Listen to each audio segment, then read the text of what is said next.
Eu agradeço desde já e abro a palavra para o professor, né, que vai ter como título da sua aula a Geopolítica em Crise. Muito obrigado. Obrigado, Fábio. Obrigado, Augusto, Carlos. Boa noite a todos.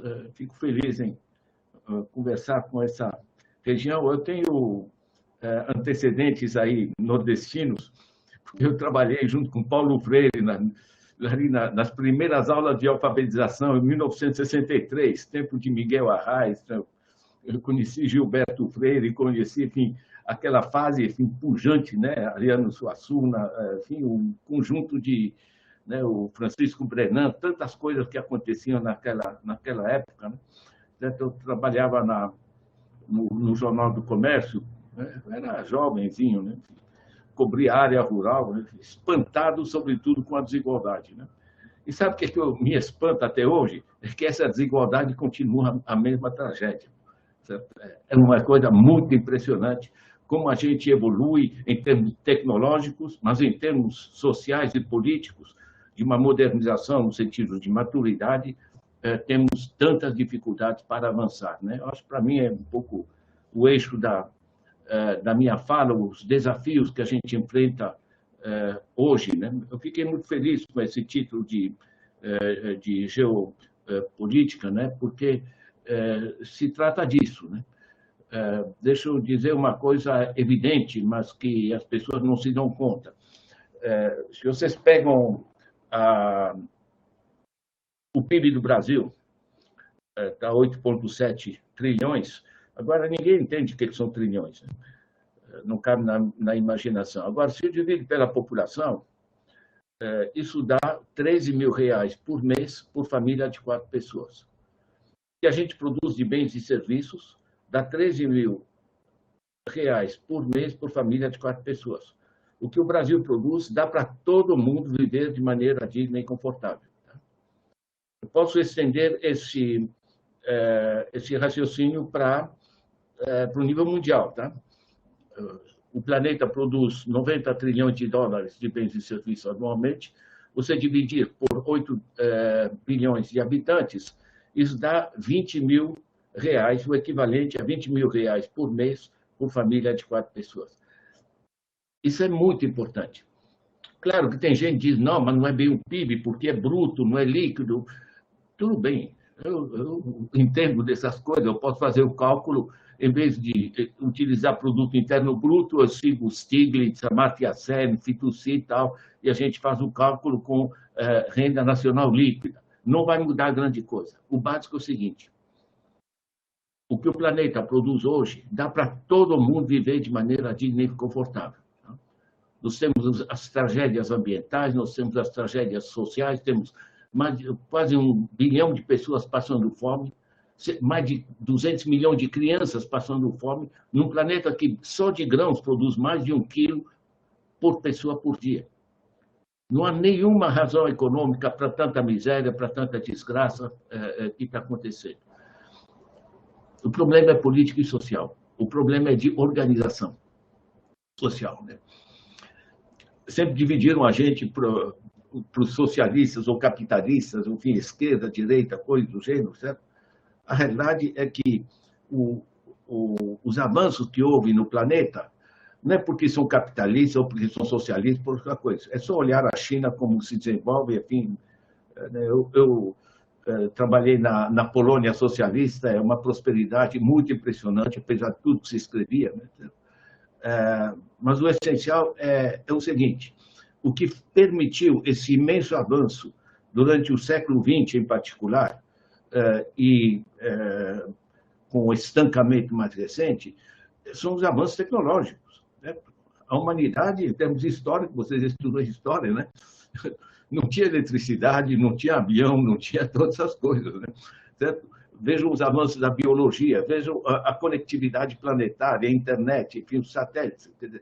Na realidade, o que está transformando o planeta não é o capitalista ou a glória do Elon Musk, né? Ou do Zuckerberg, né?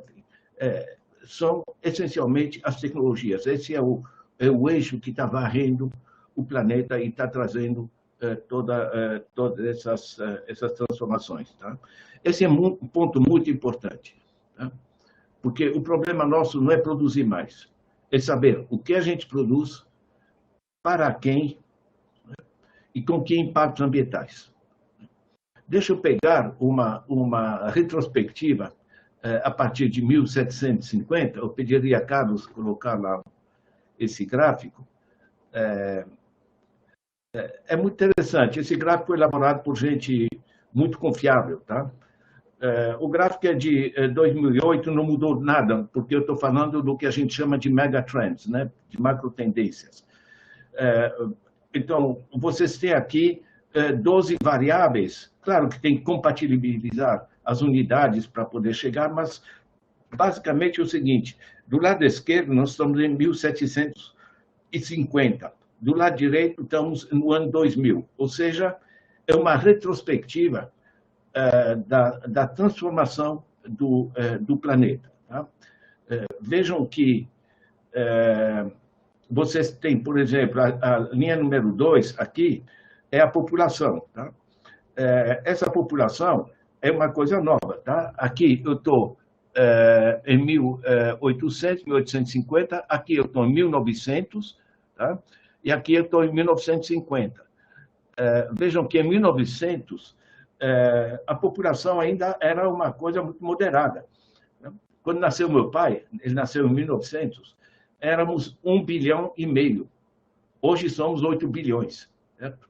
Esse é o nível, essa é a explosão do planeta, e ela vai, pela pressão da população, pela pressão do consumo, pela pressão sobre recursos naturais, ela vai transformar o nosso século e vai se tornar um dos desafios maiores que temos pela frente. Tá? Vocês vejam essa explosão dessa linha a partir de 1950, tá? Porque tivemos avanços, em particular, na redução da mortalidade infantil. Então, os países desenvolvidos, que já estão mais prósperos, eles têm uma taxa de natalidade menor, mas, por exemplo, a África, a Ásia, eu trabalhei nesses continentes, vocês veem a mortalidade infantil caiu muito com as técnicas modernas, acesso à alimentação, certo? Água limpa, coisa do gênero, certo? E isso, ao mesmo tempo que a natalidade continua. Então, tem essa explosão demográfica, deve nos levar mais ou menos a 10,5 bilhões. Né? Vocês têm aqui a linha 1, essa primeira, é a temperatura no planeta. Tá? Vocês vejam que a partir de 1850, tá? Vocês têm uma subida, perdão, a partir de 1900, tem uma subida radical. Tá? A temperatura no planeta é a mudança climática. Tá? Ela é acompanhada, evidentemente, pelo número 3 aqui, que é a explosão dos gases de efeito de estufa. Né? E nós temos a linha 4, que acompanha as transformações do PIB. Né? O PIB, bem obrigado, ele explode também a partir desses anos. Né? E, ao mesmo tempo, nós temos a linha 5. Tá? A linha 5 aqui, ela vai mostrar a destruição da cobertura florestal do planeta. Né? A número 6, vocês vão ter a extinção das espécies. Nós, em 40 anos, perdemos 52% dos vertebrados do planeta. Né? Algumas linhas são, evidentemente, mais recentes. Né? A linha 7 vai pegar a produção de veículos automotores com impacto ambiental. É confortável ter um automóvel, progrediu e tal, mas... Né? O uso da água, que é a linha 8, é absolutamente dramático. Tá? Um dos grandes desafios do planeta é que a água está sendo ou esgotada, ou contaminada, ou os dois juntos. Tá? E isso está gerando um drama. Nós temos cerca de 2 bilhões de pessoas hoje com imensa dificuldade de acesso à água limpa. No Oriente Médio já tem guerras em torno da água. Né? E aí vocês têm a linha 9, consumo de papel, né? Explodiu. Quem sabe com o computador reduz um pouco, né? Mas por enquanto continua explodindo. Temos a liquidação das pescas, né? A linha 10 vai pegar aqui, porque com as novas tecnologias, isso permite extrair os peixes. Olha, vocês têm esses navios modernos com GPS, com sistemas que permitem mapear as rotas dos cardumes, simplesmente estão limpando os oceanos, né? Está acabando a pesca no mundo, estão agora fazendo fazendas de fish farming, né? Fazendas para produzir peixe, né? O que é uma idiotice, porque os oceanos já eram uma gigantesca fazenda, né? São cerca de 300 milhões de pessoas que trabalham com pesca artesanal e alimentavam as suas populações. Isso está desaparecendo no mundo, está uma tragédia, né? Temos o 11, ozônio, e 12, muito interessante, vou voltar a isso, que é a explosão dos sistemas financeiros, tá?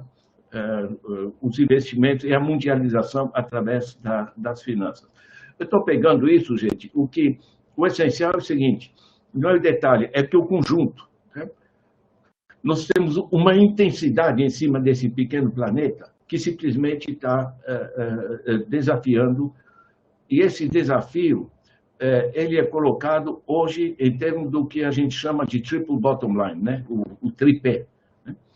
Nós temos que assegurar uma sociedade que seja economicamente viável, mas também socialmente justa e ambientalmente sustentável. Tá? O econômico, o social e o ambiental. Tá? Nós estamos destruindo o lado econômico, nós estamos destruindo o lado social pela desigualdade, estamos destruindo o lado ambiental. Né? Se a gente pegar, a gente tem estatística que não acaba mais, né? Se a gente pegar os dados, por exemplo, sobre o consumo norte-americano, se o resto do mundo quiser consumir como os americanos, aí seriam necessários 4 planetas. Né? Isso aqui simplesmente não está cabendo. Isso para mim, Fábio, é um desafio essencial, sabe? Porque, na realidade, a humanidade está à frente a escolhas. Certo? Nós estamos numa crise civilizatória e essas escolhas não vão se resolver através de armas, de grandes machos, de grandes líderes, coisa assim. Nós vamos ter que organizar o que hoje está se chamando do Green New Deal, um novo pacto, né? Que permita a sobrevivência da humanidade. Não estou jogando isso de maneira leve. Tá? Eu participo, hoje sou aposentado pela ONU, eu fui consultor até do secretário-geral para economias em crise, certo? Enfim, eu acompanho isso, continuo a receber esse material, né? Na realidade, isso aqui está indo para o brejo, tá? Não estou exagerando, não estou dizendo isso de maneira leve. A humanidade tem que se civilizar de certa maneira. É muito curioso isso, porque nós, como seres humanos, somos fantásticos em termos de inventar coisas técnicas, né? A gente coloca coisas em Marte, automóvel, avião supersônico, o diabo, enfim, tal. É o DNA, né? Todas essas coisas, né? O celular no bolso, né? Mas para nos organizarmos como sociedade civilizada, sai de baixo. Né? Está muito difícil. Vamos ver a próxima, Carlos, por favor.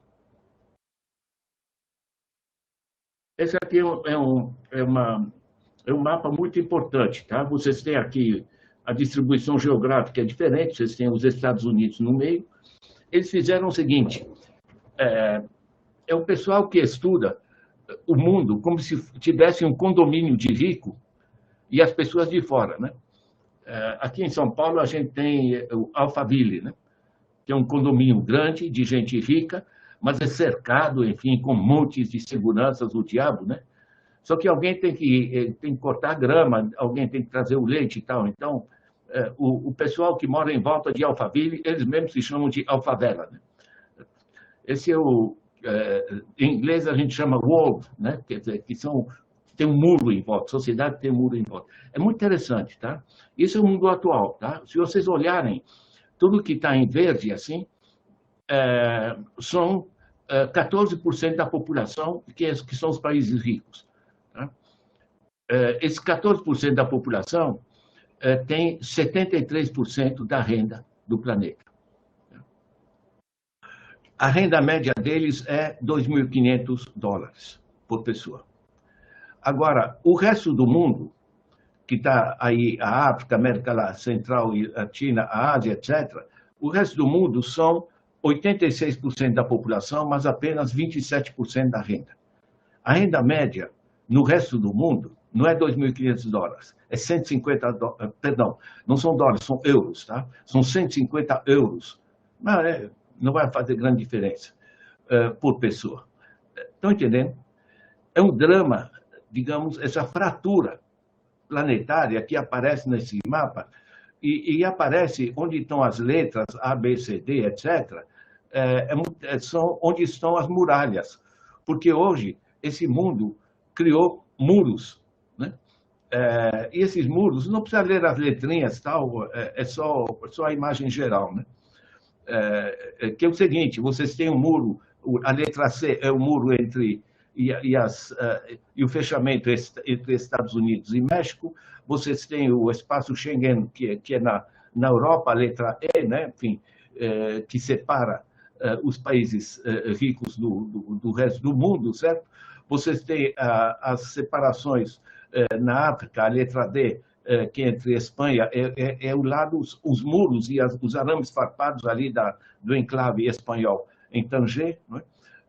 Vocês têm a letra B na Austrália, eles têm um sistema naval, né, de fechamento, de acesso, né? É muito interessante, né? Claro que é um desenho, né? Certo? Mas é muito... ele fala muito, né? Quer dizer, a que ponto nós temos essa fratura planetária e esse planeta não vai funcionar só para alguns, né? Nós temos que encontrar equilíbrios, né? Pegar o seguinte, Carlos, por favor. Esse aqui é outra forma de olhar essa fratura, tá? É usada essa pirâmide, ela é do Credit Suisse. O Credit Suisse faz administração de asset management, se chama, administração de fortunas e de grandes ativos, né? Vocês vejam, isso aqui é a riqueza, tá? A riqueza é diferente da renda. Minha renda é o que a PUC me paga, coisa do gênero.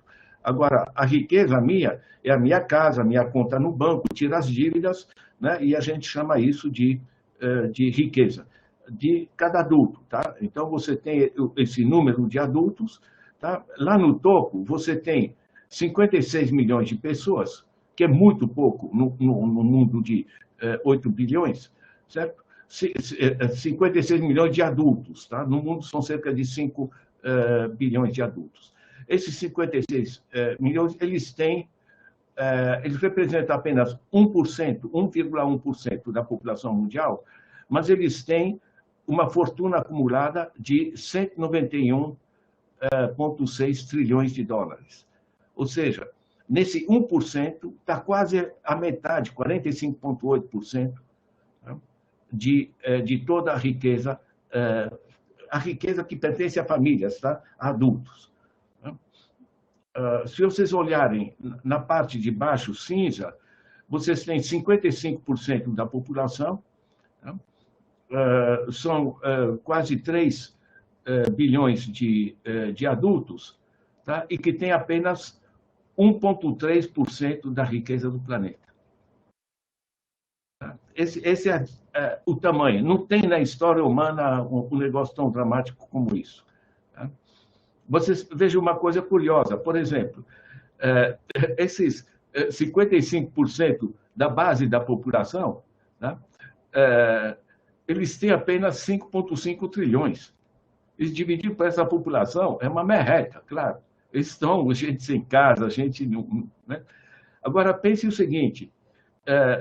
Imagine que você queira dobrar a riqueza desses 55%. Sabe o que é? Era só passar de 5,5, acrescentar 5,5. Imagine que eu, lá do 1% mais rico, eu tiro dos 5,5 trilhões dos 191,6 que eles têm. Tá? Eles ficariam com mais ou menos 185, nem notariam. Estão entendendo? Esse é o tamanho da coisa. Tá? Isso aqui é muito confiável, tá? Essas cifras são mundialmente utilizadas. Claro, essa pirâmide é desenho apenas, tá? Porque, na realidade, essa base teria que ser muito maior e lá em cima ser mais fina. Na realidade, nós temos cerca de 2.500 adultos, tá? Que têm mais de 1/3 da riqueza do planeta. É um negócio absolutamente absurdo. Tá? Vamos lá, Carlos.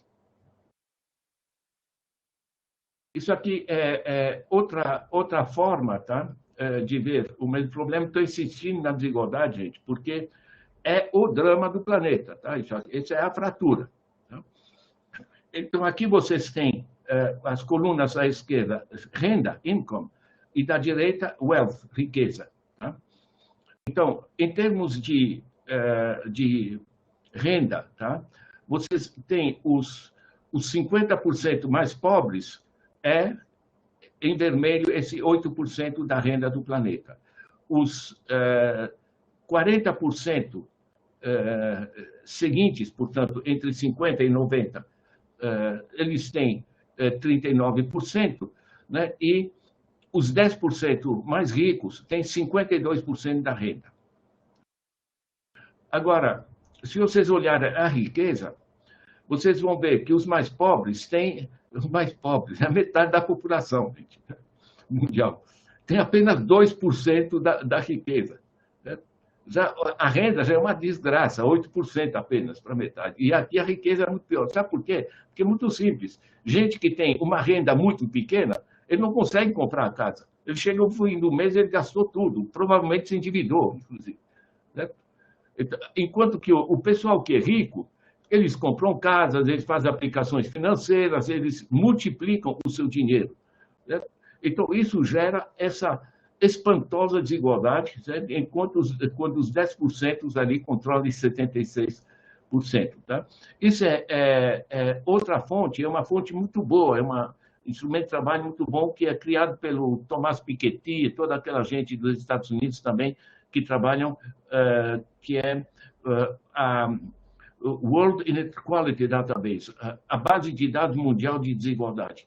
Convido vocês a olhar essas coisas. Eu posso passar para vocês, o Carlos pode passar para vocês esses gráficos também, mas eles vêm com uma fonte. Vamos ver o seguinte, por favor. Isso aqui para os Estados Unidos. Ali, no gráfico anterior, nós temos a situação. Aqui, a evolução. Aí eu peguei os Estados Unidos, tá? Aqui estamos em 1990 até 2019. Então, vejam como tem evoluído o planeta. Em vez de corrigir, ele está gravando. Porque em azul escuro, nós temos os 10% mais ricos. Vocês vejam que, nesses 30 anos, como vai aumentando a riqueza, tá? A riqueza dos 10% mais ricos, né? Não só não corrige, mas aprofunda a desigualdade. Depois, em azul claro, vocês têm os 50 a 90, portanto, os 40% que estão aí, formam uma classe mais ou menos média. Né? Agora, onde é que estão os 50% mais pobres? Dá para vocês distinguir uma linhazinha fininha, marronzinha no fundo? Isso que vem para metade da população dos Estados Unidos. Sabe o que é? Essa gente que votou para o Trump, porque para eles não faz diferença. Isso faz 30 anos que eles estão parados. Entende? Seja Trump, seja Clinton, seja não sei o quê, democratas, republicanos, entende? Aqui para eles, olha, você sabe o que é? Não só o cara não progride, mas ele tem filhos e vê que os filhos não vão conseguir progredir, sabe? É que a gente chama de poverty trap, né? Armadilha da pobreza. O cara é pobre e não sai da pobreza. Certo? Em nome da liberdade, democracia, etc. Mas essa é a zona que se criou, né? Vamos ver o seguinte.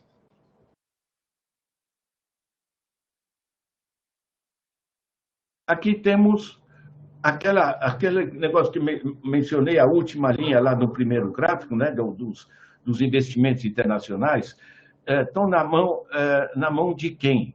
Certo? Aqui são o que a gente chama bancos sistêmicos. Tá? É um grupo de, basicamente, 28 bancos que controlam praticamente todo o sistema financeiro mundial. Essa gente simplesmente não quebra. O único que quebrou, né, que está fora da lista, né, é o Banco Americano lá, certo? Mas o resto simplesmente está sendo salvo sempre pelos governos. Tá? Dá para você subir um pouquinho, Carlos? Então, vocês estão vendo ali os diversos grupos a que eles pertencem, eles são organizados, tá? Você tem aqui Global Financial Markets Association, IIF, Instituto de Finança Internacional, aqui estão os 28, tá, gente?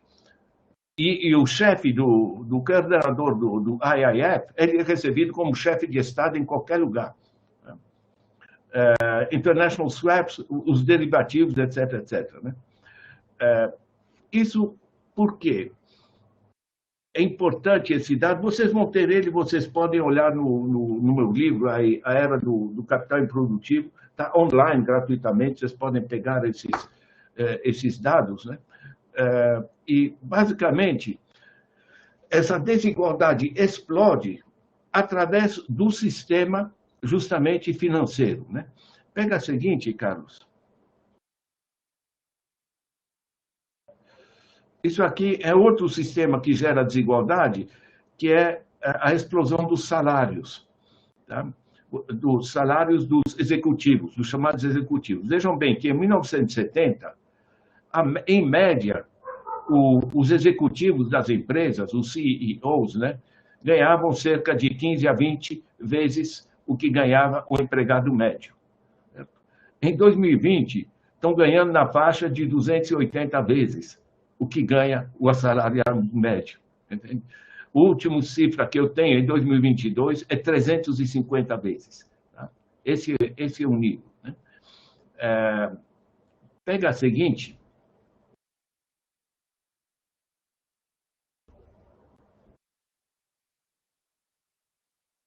Isso vai dar onde vai parar a riqueza e dar a dimensão, né?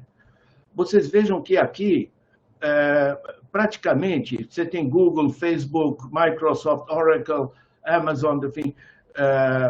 Aqui são empresas de tecnologia e empresas de intermediação de comunicações. Você sabe o que é? Aqui, há 30 anos atrás, estaria General Motors, Toyota, General Electric, produtores. Né? Aqui não é mais. Isso aqui são os 10 mais ricos do mundo, certo? Em 2021. Na realidade, isso tem sido chamado de capitalismo extrativo. Né? Eu pego, por exemplo, o Zuckerberg, né, do Facebook. A gente diz que Facebook é de graça, né? E de onde é que ele tira essa fortuna fantástica? Porque é de graça, aparentemente. Porque a gente não entra no Facebook pagando. Eles querem que a gente entre. Aí você vê publicidade. A publicidade é vendida às empresas. Né? As empresas querem vender seus produtos, buscam o Facebook. Eles pagam para o Face. Toda a publicidade, por exemplo, de medicamentos ou coisa do gênero, certo? A publicidade que eles colocam para todos esses grandes grupos, ela é colocada nos preços de custo, ela é um custo. Certo? E quando a gente compra os produtos, a gente está pagando esse custo. Então, tudo isso aqui sai do nosso bolso. Tá? É uma forma de dreno através das tecnologias, da intermediação da comunicação. Né? Basicamente, o sistema financeiro, o sistema de controle das tecnologias, o sistema, né, com os patentes, etc., o sistema de comunicação, certo? E os sistemas de vigilância, que é de compra e venda de informação individual nosso, são os 4 eixos de enriquecimento de todos esses grupos. Né? Basicamente, gente, eu estou trazendo como está se dando essa fratura planetária, porque, para mim, hoje a geopolítica é isso. Né? Toque em frente, Carlos, por favor. Isso aqui é a dimensão nacional. Tá? Vocês vejam onde estão os 10 maiores em lucro líquido. Tá? vocês não têm nenhum produtor, tá? A Vale, o que faz? Por que está na frente? A Vale está exportando minério que é do país. Quando eles privatizaram a Vale, o minério é exportado para a China, para Deus e o mundo, através dos traders, né, que são os grandes grupos de commodities, isso é articulado internacionalmente. Tá? A Vale é dos acionistas, os acionistas já são em grande parte internacionais, então a Vale não pertence mais ao Brasil. Mesmo dela financiar infraestrutura, políticas sociais, etc., através do governo, ela é essencialmente drenada para fora. Né? É o caso, evidentemente, também da Petrobras. Né? Quando você privatiza, você torna a empresa proprietária de acionistas, e os acionistas vão drenar os dividendos, né? E como os acionistas são internacionais em grande parte, você perde simplesmente o controle. Né? Então, na realidade, a gente reproduz aqui o sistema neocolonial, né? Com tecnologias muito mais elevadas e com volumes de exportação muito mais elevados. Agora, afora os dois grandes exportadores, né, de minério, de matérias-primas, enfim, isso aí não gera nem emprego, gera desastres ambientais, enfim, e gera a inflação que temos aqui com o caso do petróleo. Né? Mas o resto, vocês vejam que são fortunas essencialmente da área de finanças, tá? O Itaú, o Bradesco, etc. Né? Esses grupos, com a economia parada, hoje, por exemplo, nos últimos 12 meses, o Itaú aumentou seus lucros em 27%, né? Com a economia parada. Quando você extrai muito dinheiro com uma economia parada, você está extraindo. É diferente de um cara que é uma indústria tradicional, tá? Pensamos no século passado, tá? O capitalismo industrial, o cara produz sapato, mas para explorar o trabalhador, ele tem que criar um emprego para ele. E para pagar esse emprego, ele tem que vender produto. E o produto, se não for um bom sapato, ele não vai vender. Ou seja, ele explora o trabalhador, a gente chia, tal, certo? Mas está produzindo sapato, está gerando emprego e está pagando imposto. E com imposto, o governo pode pagar infraestruturas e políticas sociais. E a roda gira. Esse negócio trava a partir do fim dos anos 70, certo? Que no pós-guerra eram uns 30 anos de ouro, né? Esse negócio ferrou, gente, simplesmente. Tá?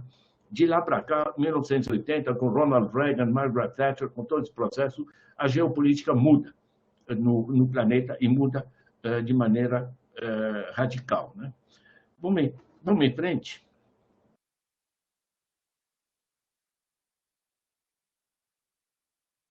Aqui, para explicar um dos mecanismos no Brasil, um dos principais mecanismos, são cerca de 8, 9 mecanismos importantes, de extração por capitais que não produzem. Tá? Você se apropria do dinheiro. Aqui nós temos os juros do rotativo no cartão. No Brasil, 352,76%.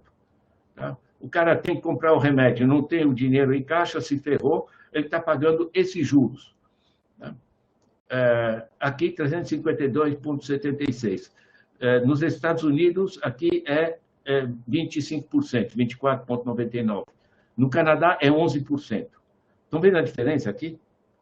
Então, se alguém que está me assistindo aqui está endividado, o problema não é que você não tem educação financeira, não soube se endividar. O problema é que você está no sistema de agiotagem. Tá? Não tem outro termo para isso. Peguem, por exemplo, na França, se você passou de 12,3% ao ano, né?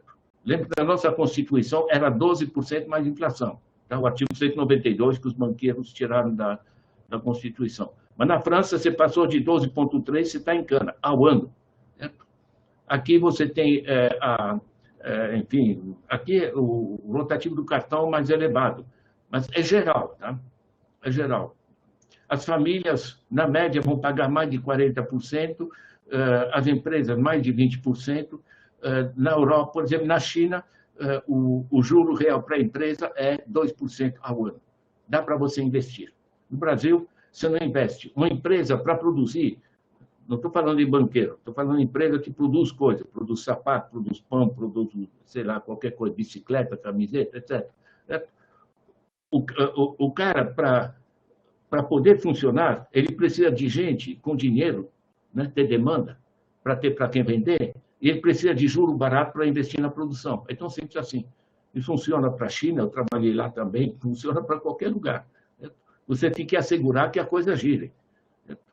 E a coisa no Brasil não está girando, porque a população se ferrou com os juros, se ferrou com as privatizações, né, e os dividendos e os diversos mecanismos de extração financeira.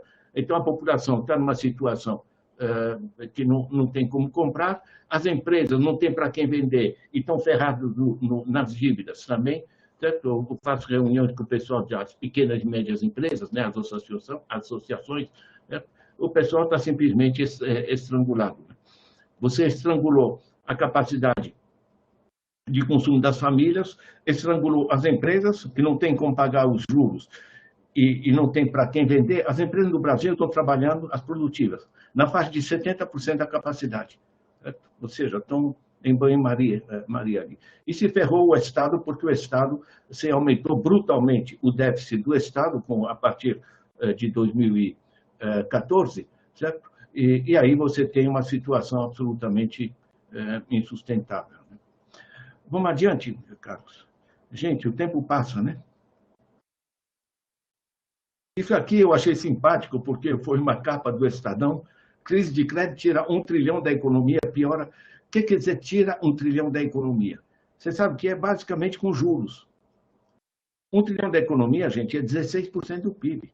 Ou seja, em vez do sistema financeiro servir para financiar atividades produtivas, e com isso eles render, digamos, para o banco, mas ao fomentar a economia, aqui não, ele drena a economia, né? Eu achei muito simpática essa baleia que parece estar engolindo as pessoas. É isso que os bancos estão fazendo com a população. Essa capa foi ótima. Isso é uma capa de domingo do Estadão de alguns anos atrás aqui. Vamos adiante? Isso aqui é muito interessante, né? Só fechar esse raciocínio. Vocês vejam com o Censo Agropecuário de 2017, a gente vê como é que está organizada a produção, né? O valor de produção. Vocês vejam que a soja está aí quase a metade de tudo que a gente produz. A gente não sabe produzir arroz, né? Cana-de-açúcar, milho, café. Gente, tudo isso aqui é exportação. Sabe por quê? Porque como desvalorizaram o real, no tempo do Lula, você exportava $1, você recebia, através do Banco Central, R$ 2,5. Hoje você recebe R$ 5 ou R$ 5,5. Então, compensa mais, né, para essas empresas que fazem a comercialização, né, compensa mais produzir para o exterior do que vender no mercado interno. O resultado que arroz, feijão, alimento para a população está aqui em outros. Certo? É o residual da coisa. Nós temos no Brasil 19 milhões de pessoas passando fome e 116 milhões em insegurança alimentar. É uma tragédia como nunca existiu.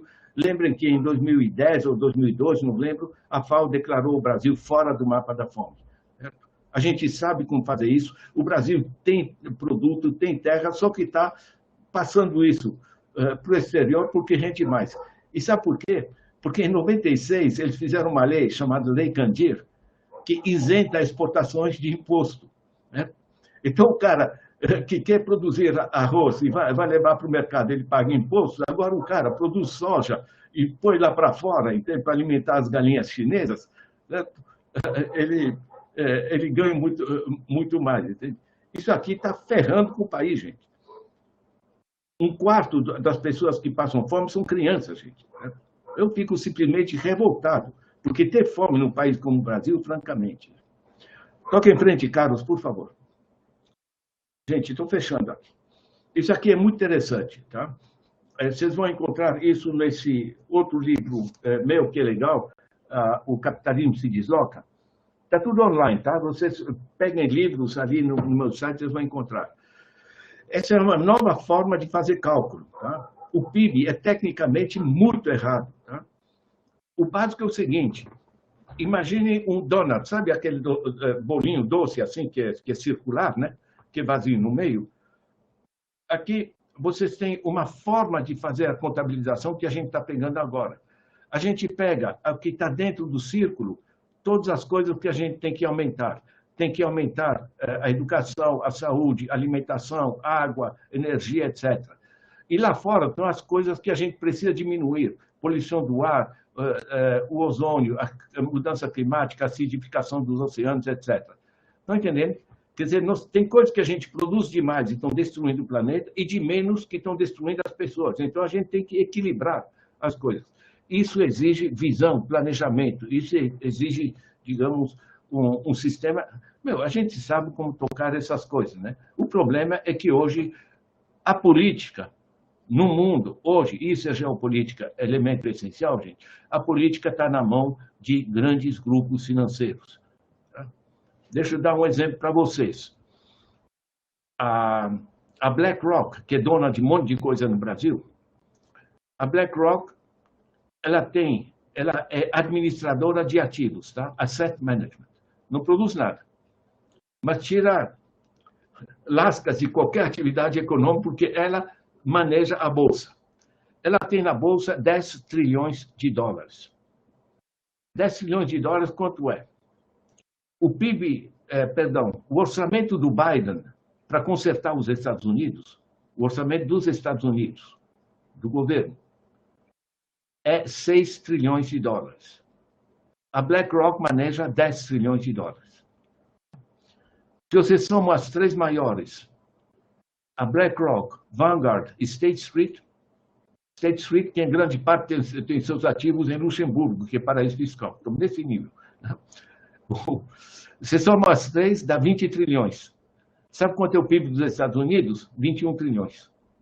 Estão entendendo? Não são mais os governos, gente. Não são mais os governos. É o sistema financeiro. Tá?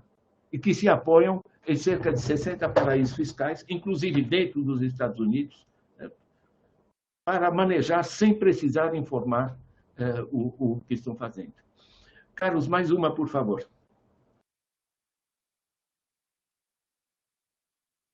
Esse aqui eu achei um negócio muito simpático, numa revista importante, né? Que ele resume como estamos, né? Aqui vocês têm mercados caindo aos pedaços, economistas financeiros, senhor arruma tudo, fixed, macroeconomistas, bancos centrais, e aqui o cara está dizendo, inventem uma fórmula para que os erros do passado não sejam repetidos, né? Claro, coisa. Eu estou trazendo um pouquinho de bom humor nessa desgraça, gente, porque está todo mundo ciente do tipo de desafios sistemas que nós estamos enfrentando. Mais um, acho que é a última. Carlos. Isso eu só queria mostrar isso aqui no meu site, tá? Tá aqui, tem 315 mil leitores, 170 países, aqui eu tenho 870 mil acessos, enfim. Você sabe o que é? Nós temos... Pode fechar tudo isso, Carlos? Abrir a tela aqui. Isso aqui, basicamente, é que nós somos uma rede de professores, de pesquisadores no mundo que trabalham com textos gratuitos, online, disponíveis para qualquer pessoa. E isso está gerando uma rede cooperativa internacional de pesquisa para a gente acompanhar, né? Por exemplo, eu pus aqueles dados ali de toda a equipe do Piketty, do Zucman, dos Estados Unidos, etc.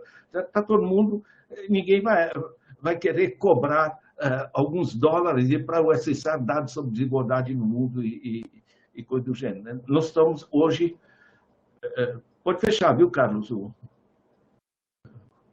as apresentações em geral. Nós estamos nesse nível, digamos. Eu, por exemplo, participo de reuniões com Paris, participei recentemente com Jacques de Larosière, que foi diretor do Fundo Monetário, foi ministro da Economia, das Finanças da França, certo? Ele, por exemplo, considera, na reunião que tivemos, né, que apenas 3% daquilo que os bancos extraem através de dívidas, ou que se extrai através de dividendos, acionistas, etc., né, apenas 3% voltam para a economia real, para financiamento, né? Eu tenho outros dados, por exemplo, para os Estados Unidos, o o Roosevelt Institute calcula que apenas 10% voltam para a economia. Não vai mudar grande coisa.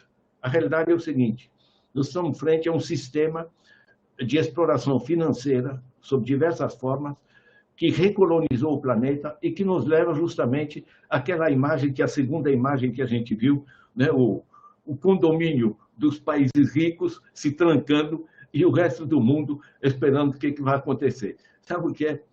Isso aqui, francamente, é um caos. Não é escolher entre capitalismo e socialismo, coisa do gênero.